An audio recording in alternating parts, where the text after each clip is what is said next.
Thank you, everyone, for being here. People are leaving. Was it something I said?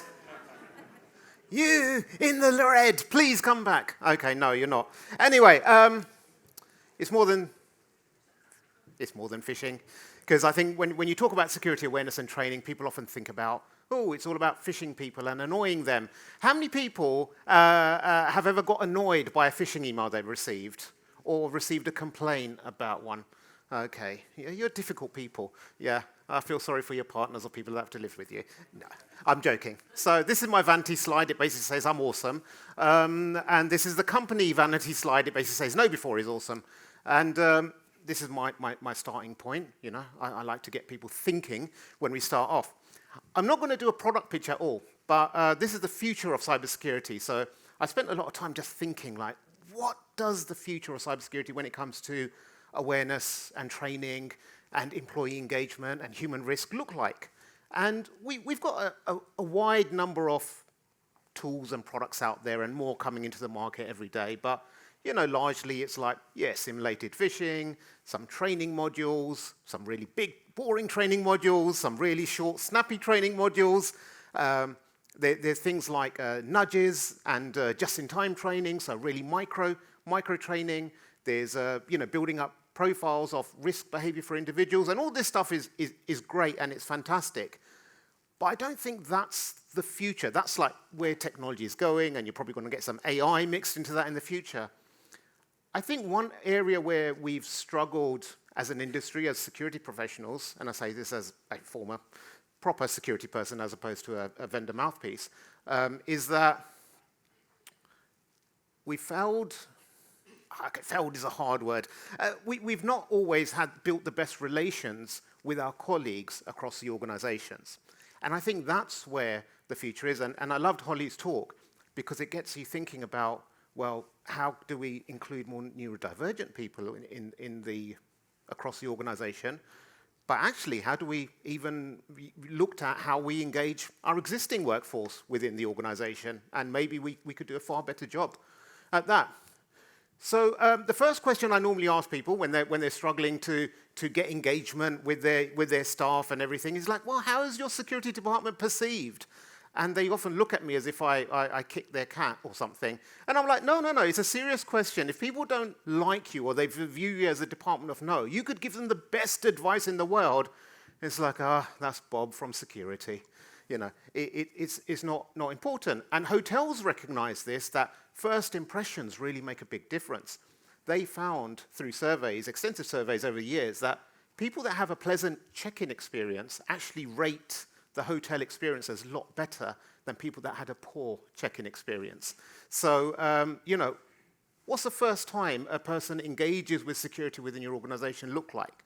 And if it's not a great experience, if the first time they're onboarded and you give them here's the intranet page, here's 500 words or 500 pages of our security policy, read it, they're not going to be, impressed. I think providing the right information is really important. And I love this example of when TfL introduced LCD boards on the underground and buses. It actually made people a lot more chilled out about their journeys because they're like, this is really good. I know when my next bus or train is arriving. So if I have to wait for 2 trains to go past, I don't have to get to the edge of the platform and nudge old people out the way because I know the door is going to be there. I can just sit back, listen to my audiobook or Kindle or what have you, and then when my train is about to arrive, I get there. So it actually reduces stress for people, and it makes their travel time or their journey a bit more enjoyable without improving the train service at all. So I think it's genius. I think also like framing the information in the right context is super important. Sometimes we're really good at giving out information to people and say, choose a really strong, long password. But without the right context, if we don't provide context, people create their own context. So many of you might have seen this before. They're 2 identical squiggles. But if I put the letters A and C to either side, they magically looks like the letter B. Or I can make it look like the number 13. Magic, isn't it? Criminals are really good at this. When you look at like phishing emails or when they phone you up, they frame it in a way. I'm the CEO, I'm very busy, I'm about to get on a plane, go buy gift cards.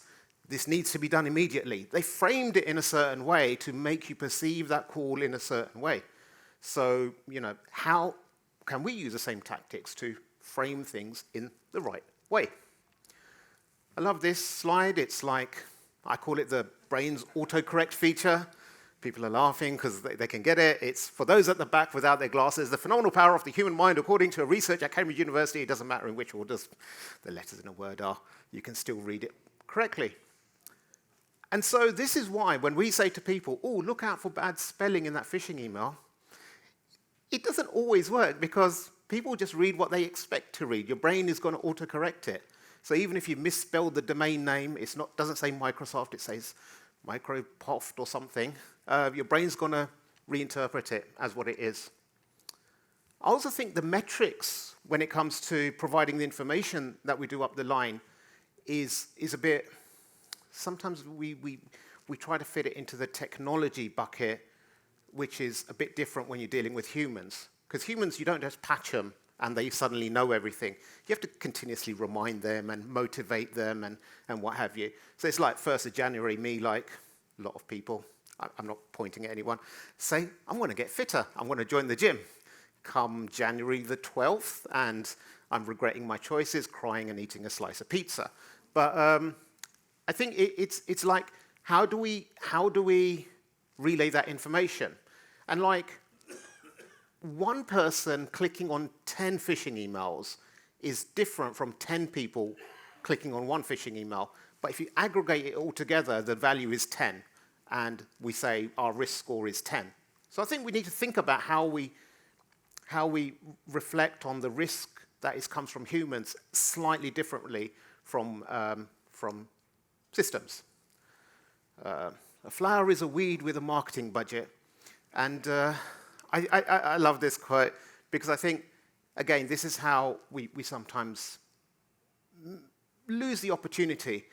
If we don't tell people, for example, we're going to launch a simulated phishing campaign, and we just send it out, they receive it very differently from if you let them know beforehand and let them know why we're doing it, what we're expecting. This isn't to catch you out.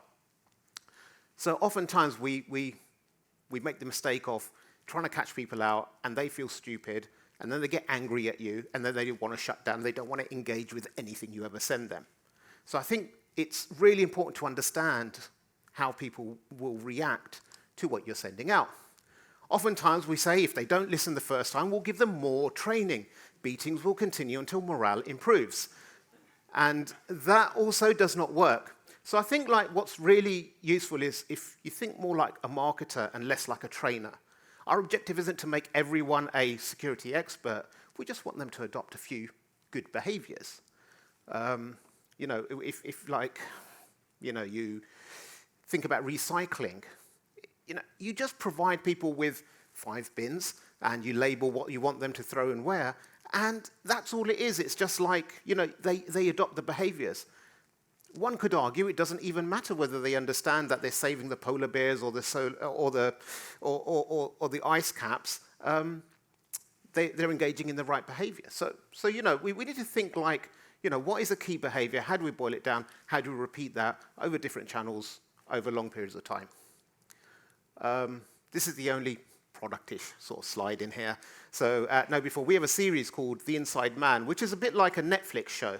So they're small episodes, multiple seasons, characters, big story arc, explosions, love triangles, everything that everyone loves. And this is one of our most popular shows. In fact, many of our customers say they launch a season and their employees come back and say, like, when's the next episode coming out? Which is unheard of in security awareness. I think nudges are really good, and I won't go into this in too much detail because I think red flags that are after us, they're going to talk, our good friends at Red Flags, they're going to talk about security nudges. But it's like just-in-time training, and we have this feature as well. I mean, a lot of people are working towards this way. So rather than giving people a big piece of content to learn, you observe when they do something risky, so plugging in a USB drive, and then you can do a little pop-up, a micro-training, send them a Slack message or something, say, hey, you done this? Are you sure you want to do this? It's a bit risky. It goes against policy. And that can help. You sort of like nudge people, towards that attitude. The password manager one, password strength indicator is a really good one. So rather than having a wall of text saying your password must be this long and this character and that character and what have you, you just start it off with a red bar, and as you type it, it turns into green. Or it starts off as sad face, and it ends up smiley. Or in my case, I'm looking at Sarah's face. She starts off happy, and as the time ticks down, you can see the frown appearing, and it's like, hurry up, hurry up. So nudge is really good. If you have a weather app on your phone, which most of you do, if you open it up, it'll probably say like it's 24, but feels like 22, or whatever the weather is today, the temperature. And I'm like, that's really interesting, isn't it? Because we've scientifically measured what the temperature is. There shouldn't be a need for it feels like, because science doesn't care about your feelings. But scientists know that our feelings don't care about science either. So they add that information in that, okay, although the temperature is officially this, you might feel like it's a bit colder or warmer than what it actually is. And I think this is such an important learning point. Too many times in security, we are obsessed with being right. And I think it's more important to be helpful or understanding towards people's needs than it is to be right. So if someone says, I feel like an 8-character password is just as good as a 10-character password, you don't need to show them that this is how long a supercomputer will take to crack your 8-character versus 10-character. Sometimes you can say, you know what, that's better than a 6-character password. It's fine. Betty Crocker. Whoever bakes cakes using Betty Crocker, their cake mix, makes me feel like Nigella Lawson. I'm just like, awesome. Well, less better looking, but, And when they first invented the cake mix, it was add water, oven, ready. And they could not sell it. People were not buying it. So they asked some behavioral scientists, like, why isn't this selling? And they said, well, because it feels a bit like cheating. People don't want to cheat. It's just water, oven, cake done. So they radically changed the recipe. They said, okay, add your own eggs and water and stick it in the oven. And all of a sudden, people thought, I'm Jamie Oliver. I'm cracking my own eggs, pucker, mixing it up, sticking it in the oven. And all of a sudden, they sell like crazy. And I think, again, like sometimes it's so easy to be condescending. That means you talk down to people. Sometimes it's so easy to be condescending and say, like, this is how you do it. But you can give people problems to solve, and our colleagues are smart people. And if you give them something to solve, it's a bit like the IKEA effect. You value the furniture a lot more because you've spent effort and time and swearing using the Allen key to assemble that furniture. So even though it's a cheap bit of tat, I value that bookshelf because I put it together. And we could do the same thing with engaging our colleagues. Culture is something that a lot of people are talking about. And culture isn't really just the end product, it's the process that we're going through. 1 minute, yes. The whip comes out. So security culture is like, the common ideas and customs and whatever that everyone has within their organization. And we want to sort of like affect individual behaviors, but then push that so that across the organization, people share the same values. And you get the culture that you ignore. And I really like that quote, and I think it's very thing. I'll just end on Martin Luther King. What do you say? I have a 7-point strategy. Yes. It would be quite ridiculous if he said, I have a 7-point strategy, because it's not. To change society or perceptions or culture as a whole, you need to have a dream, you need to think bigger. And I think that's what we need to do with security culture. It's not a 7-point strategy. We can't achieve 80% culture by Q4. It's something that we need to continuously work on and engage. And I think, consistency is far more important than intensity. Nudge people, create the right architectures, get execs to share stories, and I'm out of time, and create security champions. But that's the actions. Take a picture of it, because I'm not going to talk about it. And thank you very much for your time.